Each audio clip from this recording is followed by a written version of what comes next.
Greetings and welcome to the podcast, Episode 5. I am your host, Richard Ocio. As always, I want to thank you for taking the time to download the podcast. We got a pretty interesting show today as we're going to be chatting about Assembly Bill 2100. We're going to be talking to the author of that proposed bill, the impact it's going to have on how the sport, the business of MMA is conducted here in the state of California. And I'm looking at the board here. Forgive me as I multitask and attempt to do two things at once. There we go. My guest joining me today is California Assemblymember Luis Alejo, representing California's 28th district, who is now up for re-election in the newly formed 30th district. Mr. Alejo has been council member, public interest attorney, mayor, community activist, representing the beautiful section of the Central Coast here for many years. Assemblymember Alejo, thanks for joining us today. Richard, good to be on your program today. Hey, I just wanted to kind of dive into the details. It sounds like you're a busy man, always working hard for the folks of California. In addition to that, sounds like you're a fight fan as well. What has sparked your interest in the fight game? Well, I became a fan of mixed martial arts, MMA.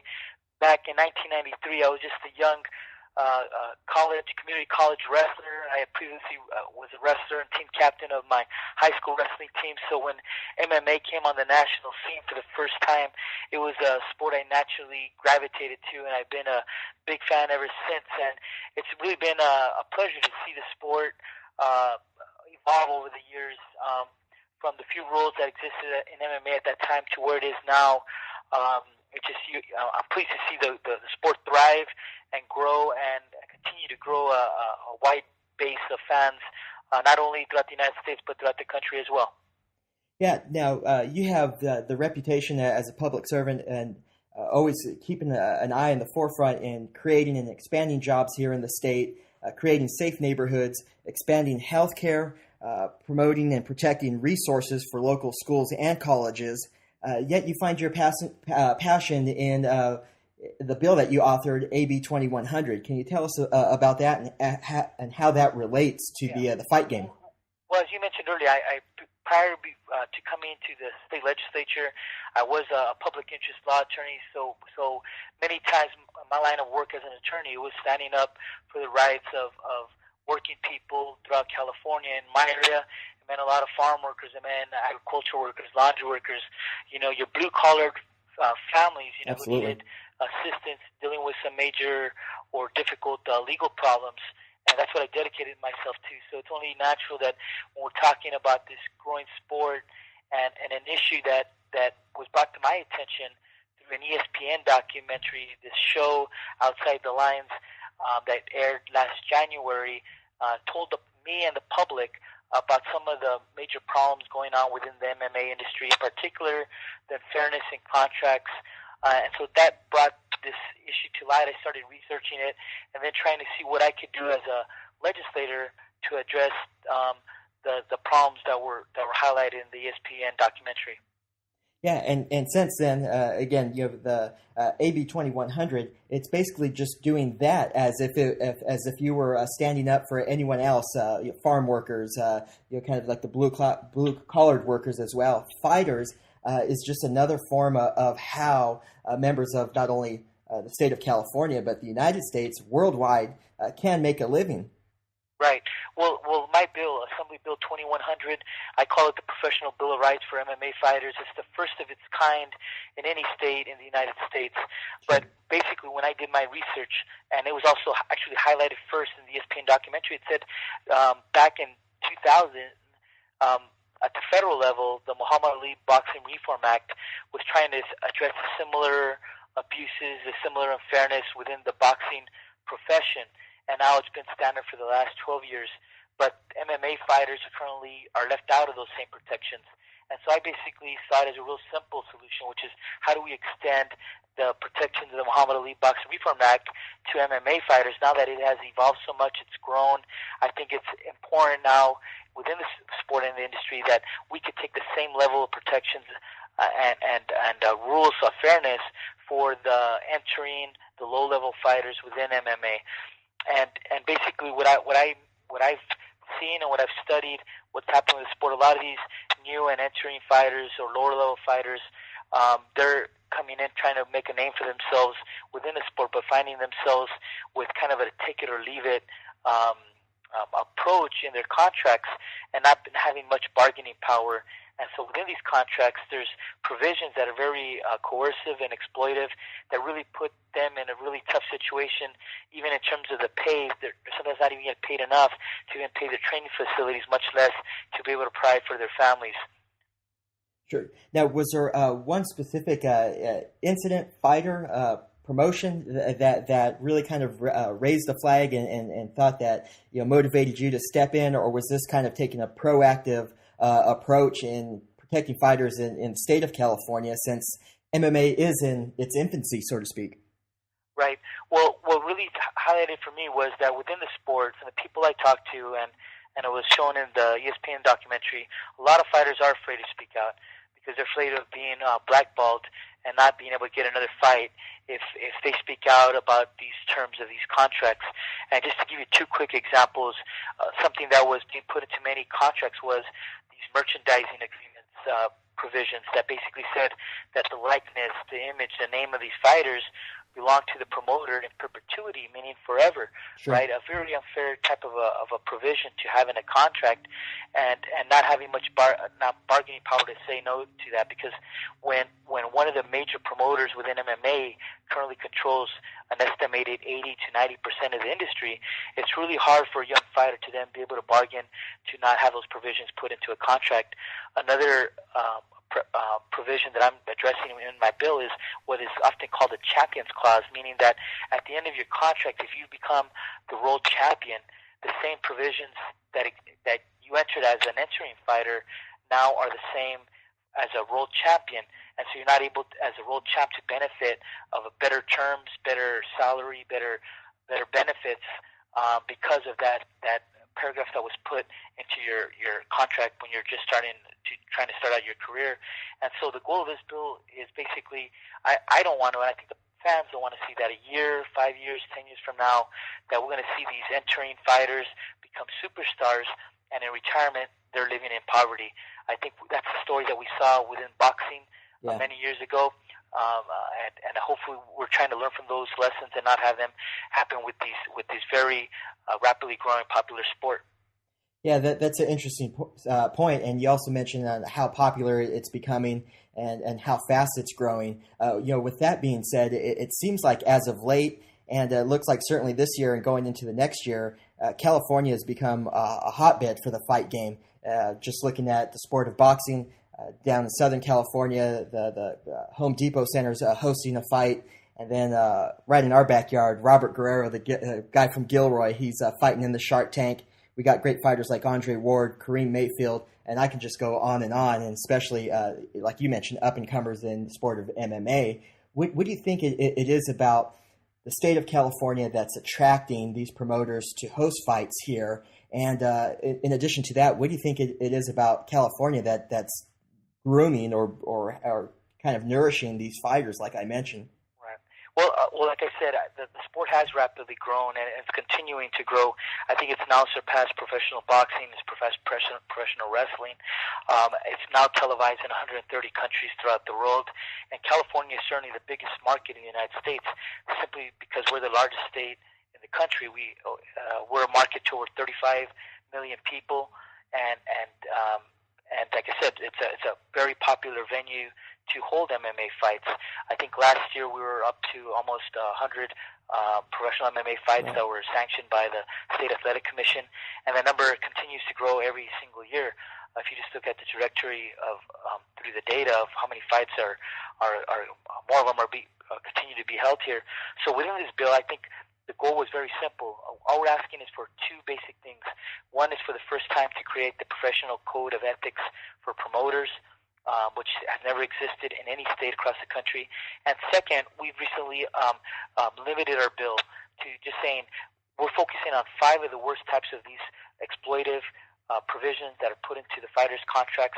You just cannot no longer put these types of paragraphs in there.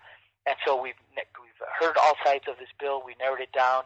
We're trying to reduce any cost to the California State Athletic Commission, and so I think it's a very reasonable bill. And the opponents have argued that if this bill were to pass, they're not going to hold any fights. And I just don't think that holds any water because California is the biggest market. Right. More and more promoters are wanting to hold fights here. And actually in states like the state of New York, where they've actually prohibited MMA fighting, some of the biggest promoters have lobbied for years to try to open up those markets in states that currently no fights can exist. So they're trying to say that with this bill somehow they're not going to have any fights. I just don't think there's any truth to that because all we're saying is we want the fights to continue. We want these venues to be packed with fans like you've seen at HP Pavilion, at the Anaheim, the Honda Stadium. But all we're saying is something very simple. Let's have a professional code of ethics for the promoters, and then secondly, these few types of the worst paragraphs, provisions that they're put into contracts, you just cannot put them there anymore. And if you do, then there is a risk of losing your license. But I think that will only have a preventative effect, meaning that they will no longer be put into contracts. The fights could continue, the fans could keep seeing great fights, and California will continue to be a great venue to hold these MMA fights. But it would also create some fairness. And as we know, competition is the heart of any sport, and it'll create the competition with MMA and some more fairness for the fighters. Right. Yeah, it sounds like it's, again, kind of speaking to your history as a public servant, always taking a look out for those that are risking their lives, whether if it be in the sport of MMA or those that are working hard in the private or public sector. Taking a look at sports as a whole in California, we have, of course, the beautiful ballparks in Northern California, great stadiums in Southern California. You mentioned it as well now with the fight game. Frank Shamrock, a California resident, helped launch the Strikeforce promotion as a California-based company. So, some of your opponents may want to take their business elsewhere, but the entrepreneurial spirit, do you think that will be an advantage to continuing to host MMA events or, help the promoters as opposed to putting roadblocks in their pocket, so to speak? Right. Well, I think when you have provisions within the contracts that lock in a fighters only to certain promoters, it weakens the competition because then you're locked only into that particular promoter. When you're able to go and bargain and give an opportunity to new and entry promoters, that creates that competition that's critical for any sport, know. And I think it's what having that fairness within MMA is only going to help it to continue to grow and be seen as a sport that continue to have a strong following. When it first came out on the scene, a lot of people saw no holds bar fighting as a kind of a brutal combat, full contact sport.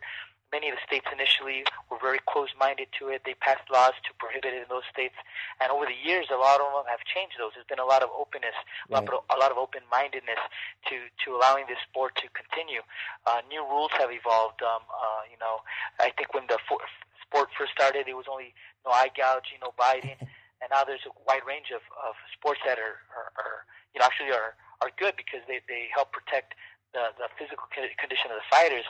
And even nonetheless, this sport is pretty dangerous, and there needs to be some fairness in terms of just the pay of the fighters because, as we know, one fight can result in an injury that could take out one of these fighters for the rest of their careers, And so that's where my concerns have come up, and I've been pretty pleased that some of the fighters, the retired fighters like Frank Shamrock and Christian Wellish, Antonio McGee, some of these fighters have took the courage to come and testify in these policy committees to let them know from their own experiences of how these contracts have actually played in their everyday lives. We've had fighters on the opposing side also come. We had Matt Hughes come. We had Chuck Liddell come and testify in opposition to the bill. And I respect those guys also because I know they're being sent by promoters to oppose the bill. But nonetheless, these are some fighters who I know they know what's happening within the sport, that they see what's going on. And so when they came to testify, I respected them, and I said I'm open to hear all points of view. But I think most people who have been in this game a very long time know what's happening. They need some policymakers to step up and be that voice for those fighters who currently cannot speak out for risk of not having another fight. Yeah, and I did read through the minutes of that hearing and was able to witness that as well. Ultimately, promoters work hand in hand with the state athletic commissions is just another example of the athletic commission stepping up and ultimately kind of setting aside their differences or coming to an agreement. And they're going to be able to work hand in hand into the future for many years and fortunately help out the fighters beyond their fighting career. Yeah, and here in California it's no different. When prior to the Muhammad Ali Boxing Reform Act, California had more stringent rules regarding boxing, and then they became the national standard. Here in California, we've led the policy debate on a wide range of issues, on every topic that you can imagine. But that's no different with MMA. I believe that if we can make this the standard here in the state of California, it will eventually, almost guaranteed, will become the national standard as well. And I think it's a healthy thing for us to be having this discussion right now. And I'm committed to continue to work on this bill until it becomes law here in California. This bill already passed its first policy committee hearing, the Assembly Arts, Entertainment, and Sports Committee. It's up tomorrow in the Assembly Appropriations. That's the committee that looks at any fiscal impact the bill could have on the state. So we're hoping that this bill can make its way out of committee tomorrow, and if it's able to get out, then we'll have a full debate on the Assembly floor in front of all 80 Assembly members. And then if we're able to get it out there, then it'll go to the same process in the Senate and then eventually to the governor's desk for a signature. So we're early on in the process, but we've been working very hard on this bill, and we're hoping that we could push it forward. Yeah, it sounds like you have been working hard, and with that being said, kind of take off the hat of your responsibility to the state here and put on your fight fan hat. What do you see? Who's your guy? Who's your promotion right now? Who are you keeping an eye on and rooting for here? Well, of course, I've been a big fan of Cain Velasquez, to see him up, another college wrestler, high school wrestler, collegiate wrestler, and then someone who became an MMA superstar. His family was originally from the Salinas area, a family of agricultural workers. So it was really good to see him rise. But of course, there's always those challenges. So I was able to see his televised fight on Fox News, which was the first fight ever aired on a national network. So it really took MMA to a different height, but nonetheless it didn't end up as a favorable fight for Cain. But nonetheless, it's great to see these wrestlers, these former collegiate wrestlers, end up becoming these national MMA champs as well. So but there's certainly a lot of up and comers in the sport as well, so I'm keeping an eye on all these guys. Good. Yeah, and we're going to keep an eye on the progress of AB 2100. If there's any questions, either fans or voters or supporters of you and the work that you do, can they jump on your website or call the office? What's the best way to kind of track the progress, offer support? Or my official work assembly. You could always Google me and find my assembly website. My email is listed there. My office phone numbers are listed there. And, of course, people could find me on Twitter, on Facebook as well, and just follow the progress of what's happening with this bill. But certainly I think this is a good thing for the sport, for the fighters, and for the fans. I think we all want to just see some healthy competition and some equity and fairness for the fighters as well. We want to see everybody thrive. And one of the main things that doesn't exist in MMA that exists in other professional sports is that the current MMA fighters have no association. There's no league of MMA fighters. That currently exists in professional basketball, and professional baseball, and boxing. There's institutions that help level things off within the sport that create more fairness for the fighters. MMA, unfortunately, doesn't have that same kind of voice, collective voice for the fighters. I hope down the road that they will, so that we could see these fighters do well in the sport, but also that there's fairness in terms of what they're being paid and their future prosperity within the sport. Yeah, like I said, we're going to keep an eye on that and congratulate all that you do, your accomplishments here, and we wish you luck here as you're up for re-election in California's newly formed 30th District. We're going to keep an eye on you and this bill. Thanks for taking the time to chat with us, and hope you enjoy the rest of the afternoon. Appreciate it, Richard. Thank you for having me. We ran a little long, but that's okay. What I'll do is I'll get the background, the summary of AB 2100. I'll have that posted up at examiner.com. You can also follow my official fight blog, fightvision.tumblr.com, Twitter at Richard Ocio, all that good stuff. The music's playing. let's see, I don't have anything else to say. Can I get it done before the music? If not, Bet 'em up, fam. Good night. Get 'em up, damn. Y'all Good don't luck. know who I am. Stay true to what I do. And I ain't new to none of this. I'm only new to you. Moving through with art, be incredible. The Sappho flow. You better act like you know.